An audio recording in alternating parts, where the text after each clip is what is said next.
Hey, what's up, guys? It's the new sensation, Big O Notation here, and today I actually have a special guest with me to talk about a deck profile that he is very keen on. He's been working on for a long time, so everybody welcome Johnny, aka Turn to Stone. Why don't you say Hello. hi? Hello again. He's actually a streamer. He does, I think, majority Pokemon content, but a bunch of other stuff as well. So I've got that on the screen now. If you want to check that out, I'll also have a link in the description. But Johnny, you've been Wicked. working on Cooler Mill for a little while now, haven't you?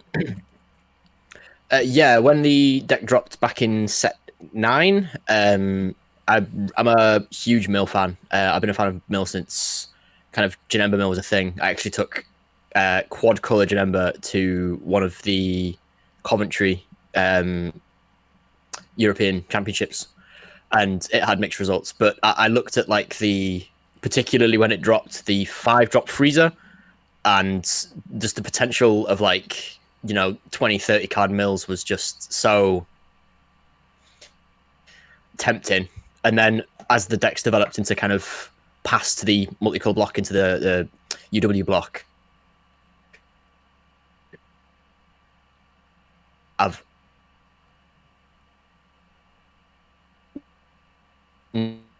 noticed getting like little bits and bobs. But yeah, mill is a definitely a pet project of mine. Cool. I think you froze for a bit there, but yeah, Mill. I also am a big fan of Mill as well.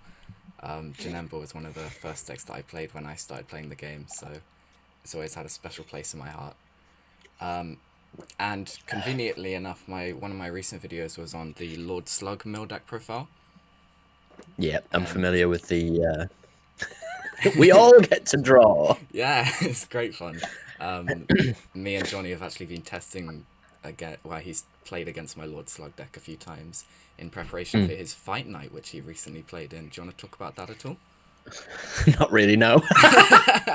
It was essentially me and the other members of DBS Deck Planet um, against NA, and I think it finished on like a cumulative scoreboard as 6 to EU, 7 to NA. Or was it? No, it must have been like 7-8 or whatever. Um, I went 0-2. One of the biggest, I would say, misplays that I made was choosing to go second against Red Broly with Green Broly. But I didn't know what deck was going to come out, and I had a choice between Red. I was going to either face Red Broly or Red King Piccolo, and I assumed that he was going to go with King Piccolo, which meant that going second would have been better for me. But obviously, that didn't work out. And Yeah. then in the first matchup, it was Cooler Mill versus Dark Broly, and normally that's I'd say it was quite an even matchup, given that Dark Broly draws a lot, and obviously the more he draws, the quicker I arrive at the win con. Um, but I saw literally zero arrival cards. Oh, So that's the fine. only thing I got to do was play. I played a Freezer 1-drop, and then 2 turns later, I played the SS Vegeta exploiting weakness, and then I died. So that was fun. But Yeah, that no, sounds. it was. I did enjoy it, and I'm definitely going to go back for another one. It was just a shame that I didn't see any of my pieces. But props to my opponent. He played really really well. He was a really lovely guy. I couldn't fault him. It wasn't one of the salty occasions for me. It was just bad draw. Yeah, I'm definitely going to be looking to join the next fight night if I can. It We'd be looks happy to really have you, good mate. fun. It's loads of fun, and the guys who run it are really really good stand up guys. So I'd huge shout out to the Fight Night crew because they were a really really good bunch of guys. Alright, so getting into the deck and the card choices, for anyone interested in the just wanting to net deck the deck, I'll have the link in the description as well. But starting straight off, unlike most decks in this kind of format, I feel like most decks at the moment have their own archetype unison, and they run 4 copies of that and nothing else in terms of Mm. unisons. But you've chosen to go for a 3-3 split of the Sin Shenron and Jiren unisons. Yeah, there was a two-pronged aspect to that. First of all, the Sin Unison is great for just keeping their power low, and the ability to swing into active mode cards is really, really strong as well. I noticed when I was building that, generally speaking, Red had like it's got really strong unisons in kind of the 3 and 4 drop slot. So you'd want to play a unison because I think they've all got 20k power when they're 3 cost or above. Yeah. Which means that if they're going to try and swing into it, they're either wasting a big boy, what I describe as a big boy attack, or they're using like pieces from the hand. And when Red has hand advantage, generally speaking, it snowballs really well. I also wasn't able to get a hold of the Giant Force Piccolo, the red 1 cost that costs 9. That would have been probably replacing the Jiren because it's easier to play that turn 1, swing with a 1-drop to make them take a life, and then activate the +1. So you're going into their first or second turn with a 3-marker unison that enables things like Merciless Barrage or Wolfang Fist. Yeah. And then when that's done, I very rarely use the -6. I'd sort of cycle that out for a 3-drop unison or use it to kind of compound, especially against decks like Dark Broly and Baby that are windmill slamming 30k cards. I find that it's better to take like 5k chunks and mill 6 instead of getting rid of it in like 2 power reduction effects. So it was kind of like a I don't have access to this Piccolo unison, but the Jiren unison and the Sin unison are very good when you can get them settled on turn 3 or turn 4. Yeah, because when I initially saw your list, I was thinking like you'd probably be playing the Sin Unison a lot more when you're against the more aggressive deck, and then Yeah, 100%. using the Jiren if maybe they don't have a board out, or you're just against a slower deck or something like that. Yeah, I think the Jiren unison occupies a really similar slot in red that the AOD Vegeta unison does in green, in that it's kind of like you can just use it as an extra bit of, a 25, 30k double striker, just to kind of kill some decks off when they go in low life. Yeah, that's true as well. But something else I wanted to ask was that both of the unisons you're running a 3-cost, obviously, and a lot of protection in this format comes from unisons, with obviously the free counterplays and counterattacks that you get. Yeah. Do you ever find that you struggle against aggro? You struggle to get to that turn 3 point, or do you just have enough defensive tools like Violent Rays and Topo to always get to turn 3? So, depending on matchups, you are either just pure defense and just like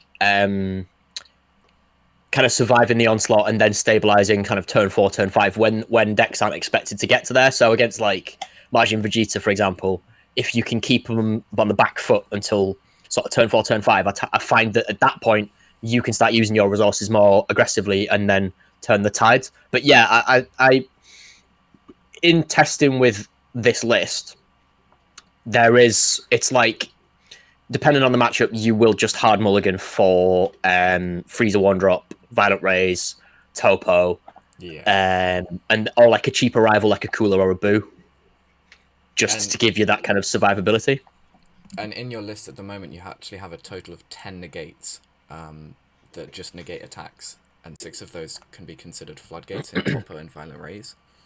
And yeah, for decks at the moment, that's a pretty high number, but obviously because you're a mill deck, you have that longevity in your game plan, so you can afford to run such a high number of negates. Yeah, again, the longer the game goes on, the more cards they're drawing, particularly in, Dragon Ball is notorious for just drawing cards every which way.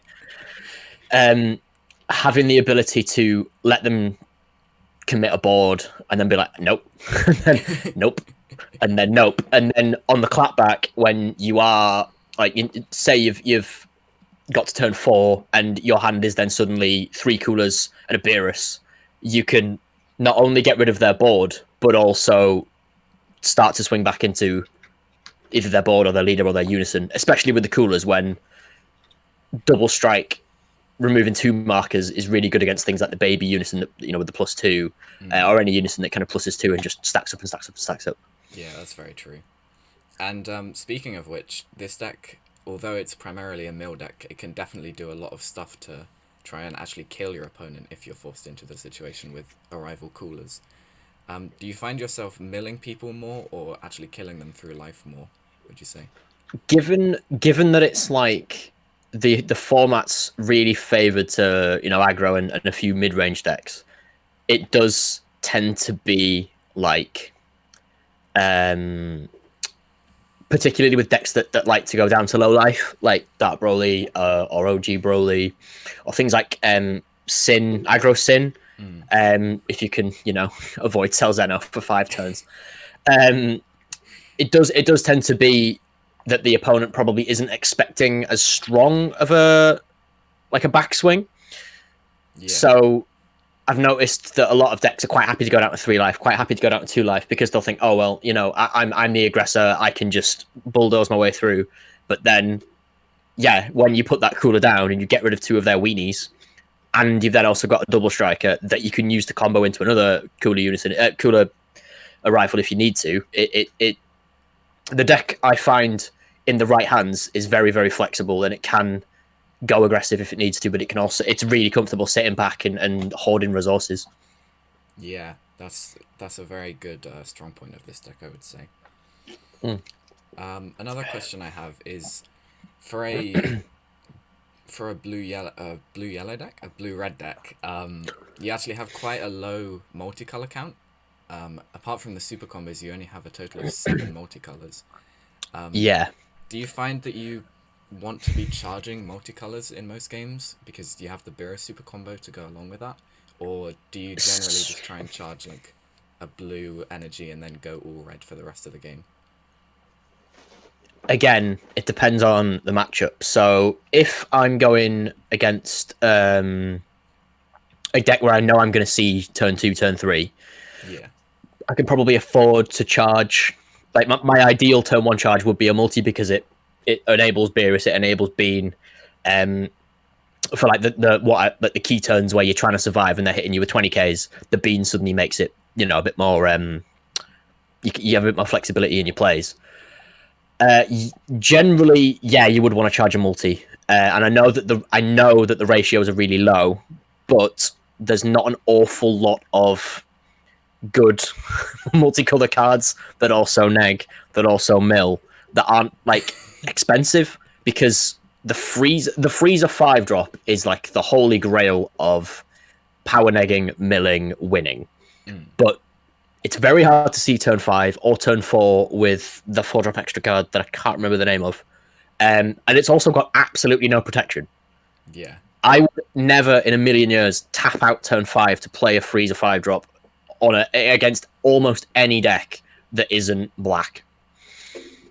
That's just because you know that you play it against yellow, it's going to get its skills negated. You play it against green, it's going to get popped by freezer. You play it against blue, it's going to get bounced back to your hand and you're going to be tapped out. You play it against red, maybe you can play it against red, but there's too many things in the game at the minute that just completely shut that deck off. And trying to go down that linear route is really, really dangerous, I think. It's one of the main reasons that I've stayed away from things like 21 mil and 18 combo mil, because it's quite hard to guarantee that the freezer will land and then get its attack off.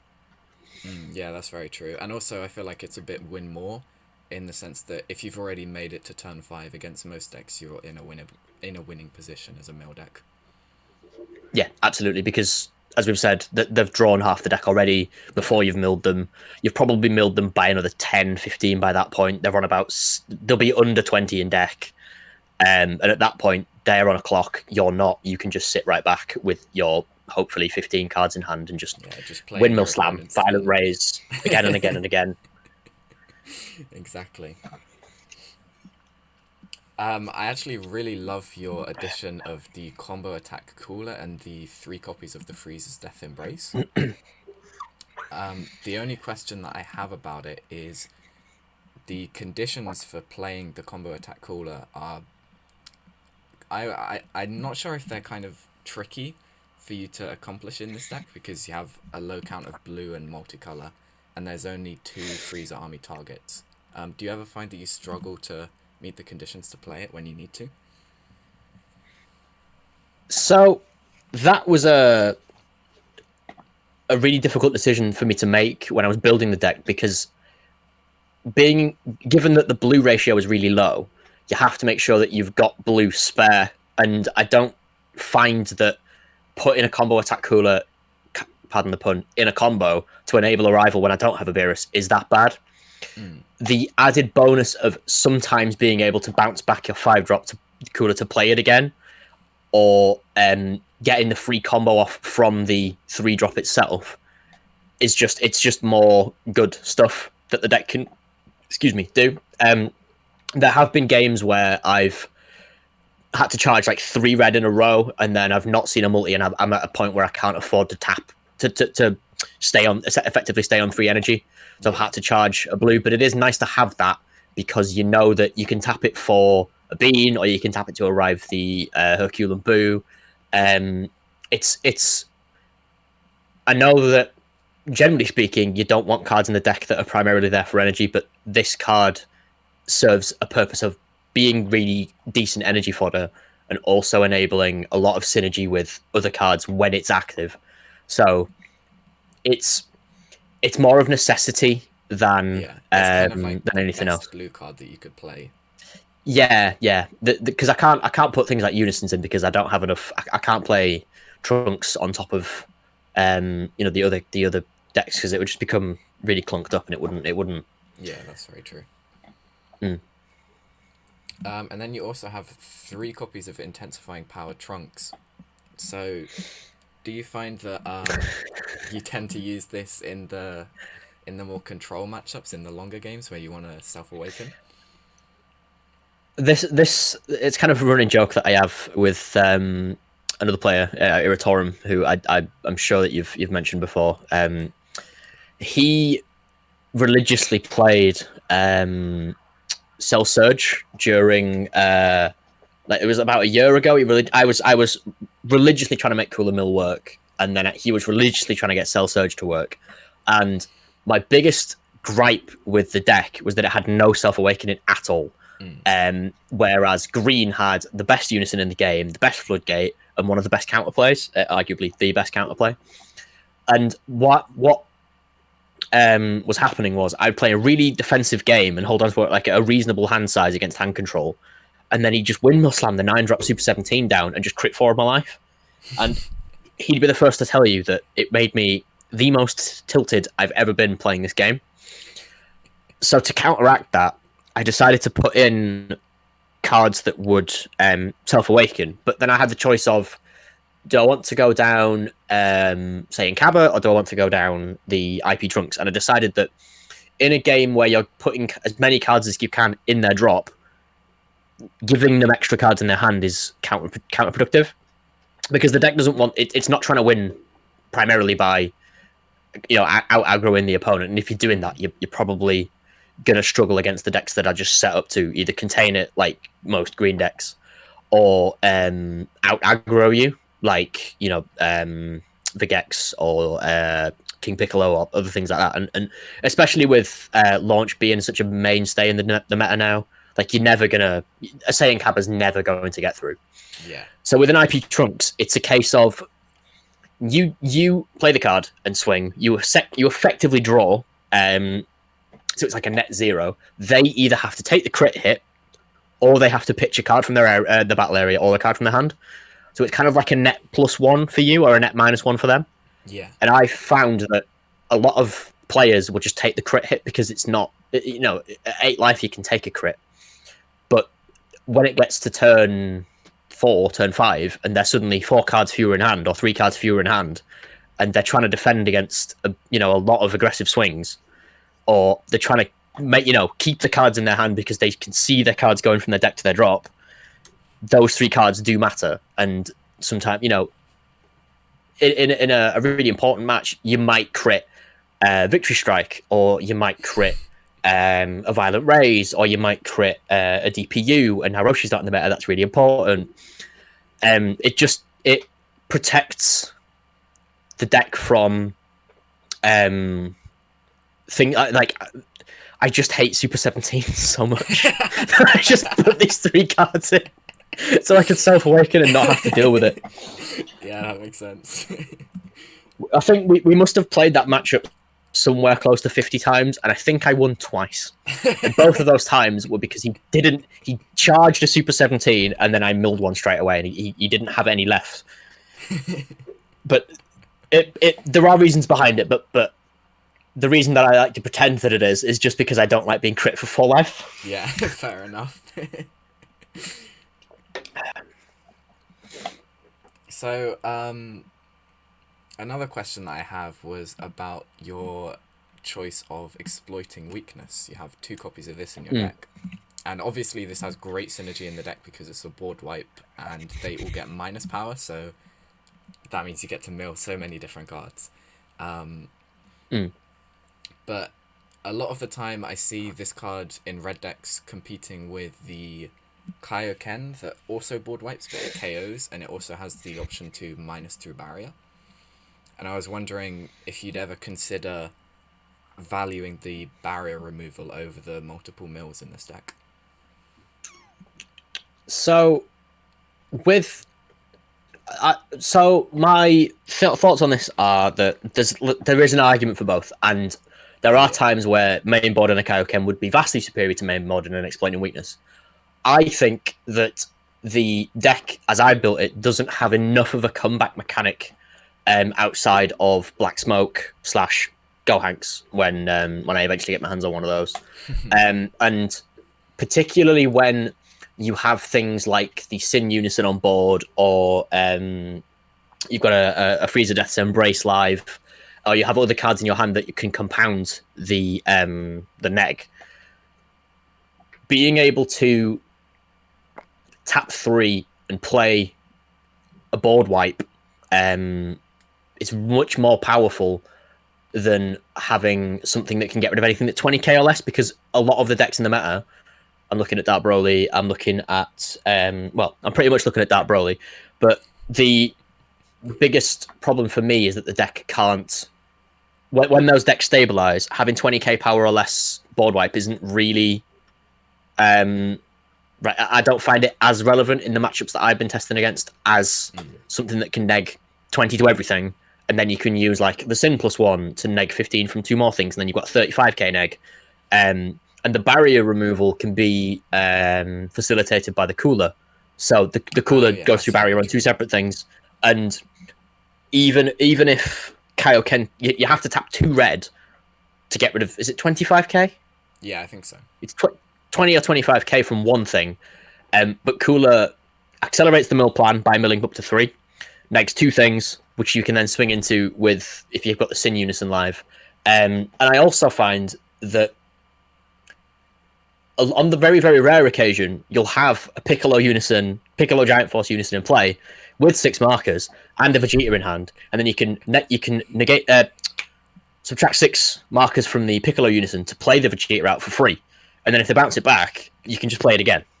And it's not very rare. It only happens to me once, but it does catch a lot of people off guard because they're not expecting this to come down twice. That's very true. I completely forgot about the fact that the cooler goes through barrier. That's very strong for the deck. Oh yeah, 100%. Oh yeah, one of my final questions around card choices was about the Black Smoke Dragon. So obviously it has very clear synergy with the deck. Theoretically you get to mill up to 7 cards, or you get to use it as a board clear, or if you're going for an aggro game plan, you can take 4 out of their hand. I was wondering if you'd ever consider like switching this out for a cheaper in terms of energy SCR, like the Kai SCR, to swing for 40k and have the same board clear, or for the Heroine's Lineage SCR, which kind of offers a bit more of a defensive game plan. Yes, I would, but I don't own either of those. Fair enough. It was pretty much a case of, for me, am I running Black Smoke or am I running Freezer Army Reborn? Kai is really, really strong The full board wipe, including unisons, is just incredible. And you can do it. Is it for 2 energy or 1 energy? You play it for 1 energy and then clear the board for 1 energy, I think. Yeah, so it offers the same kind of like turnstall as Hatchwood. Yeah.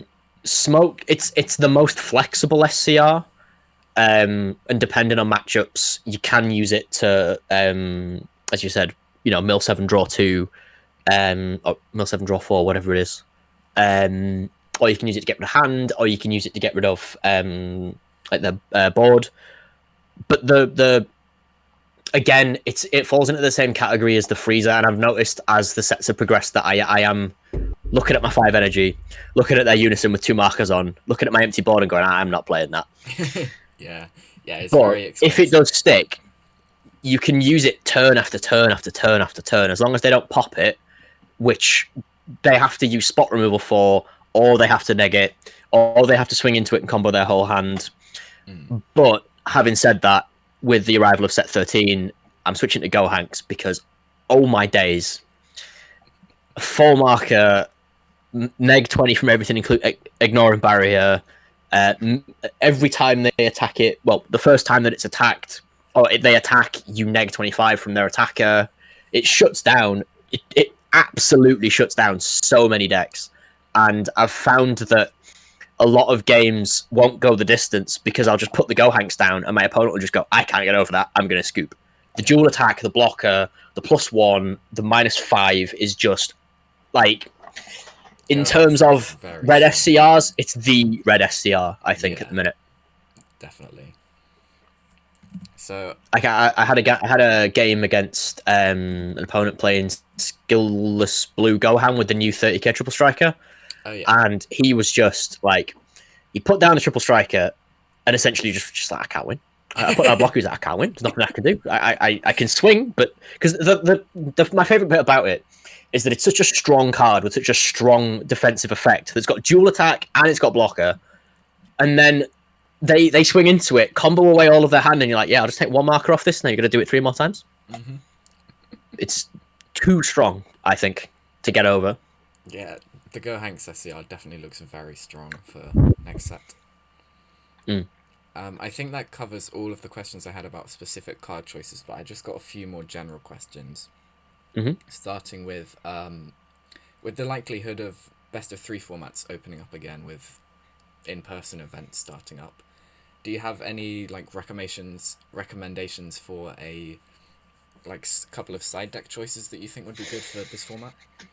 Yeah. So with the best of 3 formats opening up, that means that control decks are going to become a lot more viable because you can sideboard in tech choices against really aggressive decks or mid-range decks and things like that. I'd always side in at least 2 copies of 21 Scheme. It's a really expensive card to tap out for, and it does require 3 blue, so you have to think about your energy choices and whether you charge in red or blue, or multis for that matter. But it does give you the because as it stands, unisons are completely uninteractable with when they're played. There's no counterplay window to bounce a unison or get rid of a unison's markers when it's played. Being able to stack up mill pieces essentially with 21 Scheme means that you can safely put down a Gohanks and just win. Yeah, if it gets to assuming the games go really long and they get 8-10 tokens on the board, you play that Gohanks, they're milling 10 cards, and those 10 cards, if you're losing after mulligan, you've only got 36 cards in your deck, so you're milling at least a quarter of their deck, over a quarter of their deck, and it's backbreaking sometimes. Other tech choices, obviously things like the 2-drop Mechikabura, really, really good. I'd probably side in for a lot of the cards that I've got 3 copies of, so things like Topo and Violet Rays, and the Boo. I'd probably side in a 4th, and then on top of that, possibly something like Emperor's Death Beam to give me some more spot removal. I know it's expensive, but some decks just rely on that one card and being able to get rid of it with 3 cost. Yeah. Should set you up pretty nicely. Definitely But yeah, very good. it would be extra copies of cards in the deck. Emperor's Death Beam, 21 Scheme is pretty much my and Mechikabura the Broken Seal is pretty Cool. much my recommendations. Nice. And off the top of your head, do you have like any really tricky matchups that you find this deck really struggles against, or like any really strong matchups? Red Broly, as we saw on stream, it just takes too many cards out of your hand too fast, and you can't cope with it. Unless you're really lucky and you can draw like 4 copies of Violent Race and 4 copies of Topo, and then hope. Red Broly, I've not tested against OG Broly, but I imagine that will be quite difficult. Anything that slaps you in the face with crits is normally quite scary, and I'd imagine from personal from personal experience, the lineage package that goes into the turn 2 Victory Strike, even with the nerf to the limits to the 8 drop, a turn 2 Victory Strike is pretty much GG, as it is against most decks. But yeah, it's mainly the main things that you want to worry about are hand control and crit hits, because they're 2 of the biggest pulls that you can use to stall the game out long enough to win. Cool. Do you have a personal favorite card in this deck, or like a particular MVP card that overperforms for you? Yeah, it's the 1-drop Kunshi. It's absolutely hilarious. So when I was building the deck, shout out to Luke Jackson. He said, "Why don't you put one Kunshi Threaded Manipulation in?" And I was like, "This card is crap. Like, why are you playing a 1-drop that negs 4?" And he was like, "Yeah, but you draw 2 on the Awakened side." And then I looked at the card and I looked at my leader and I went, "Oh, so once they've got you awoken, you can use this Kunshi as it's the most ingenious thing that I've ever heard. You play the Kunshi for 1 energy, you draw 1, and then you draw 1 for the mill. For the power neg. You then combo it off and then tap 2 and play the Rebel Reinforcements, which plays the Kunshi back out, and then you draw 2 more cards in their opponent's turn. So the Kunshi can effectively become, so you get 2 from the first play, but you -1, so you +1. You -1 from playing the Kunshi, you +1 from the draw 2. Then you minus another 1 to play the Rebel Reinforcements, but then you +2 again, so you're net +2 for spending 2/3 energy. And you can then combo the Kunshi off again to play the Rebel Reinforcements again and play another 1 and then draw another 2. It's the Kunshi is you get to so top attacks and mill your yes as well. You can negate like I'm trying to think of an example of a big swing card. Something like triple strike Braby swing, draw 2. You can negate like the 6-drop Broly, draw 2, and this then sets you up for the next turn. You've suddenly got like a 15-card hand. They've dumped all of their resources in to try and get these attacks through, and you're just comboing off, playing coolers, and you're laughing as their deck gets thinner and thinner and thinner, and your hand is bigger than their deck at that point. So yeah, the Kunshi is my absolute number 1 tech pick for Cooler Mill. Very cool combo. And my final question is, with the release of Set 13 on the horizon, or I think it was this week sometime, not really sure, do you have any kind of changes that you think you'd make? I know we've talked about the Gohanks Unison, but I was also thinking like the King Vegeta negate as well. So the King Vegeta negate won't work because you need the Mono Red Saiyan leader. But I have been looking at specifically the King, the Red Vegeta BR chain that's contained in King Vegeta, because it negs 10 every time they play or attack a card, not once per turn. It also crits them a life when it's KO'd. The only thing I'm trying to figure out is how I'm going to spoon this in. Yeah. Because I think you need 3 copies of the 1-drop, 3 copies of the 3-drop, 3 copies of the 5-drop at least, and that's 9 slots that I'd have to try and fill. So I'm going to be testing King Vegeta out on its own, and then looking at what cards make that chain work best, and then seeing if I can spoon them into Cooler Mill. Cool. That sounds like an interesting idea. I hadn't thought of that. Well, do you have any red cards that say like minus 10,000 power or ignoring barrier? I'm just like, yep, sure, let's put that in everything. Do you have any final words that you'd like to say about the deck, or any shout outs that you'd like to give? If you're thinking of running Cooler Mill, don't, because it's no. If you do want to follow me on Twitch, Ollie's going to have my Twitch down below, I assume. If not, I'm going to look really stupid when I say that. Huge shout out to Team DBS Deck Planet, of which I am now the newest signee. Huge shout out to the Fight Night crew. See me on Untap. Everything's turned to stone. Yeah, and just if you want to hang out and have a bit of fun, come and check me out. Cool. Well, thank you very much for joining me in this video. I really appreciate it. Thank you for having me on. It's been fun. To everyone who is still watching, thank you for watching. Check out all the links in the description. I'll have the deck list and stuff in the description. Like and subscribe and all of that good stuff, and I hope you have a good day.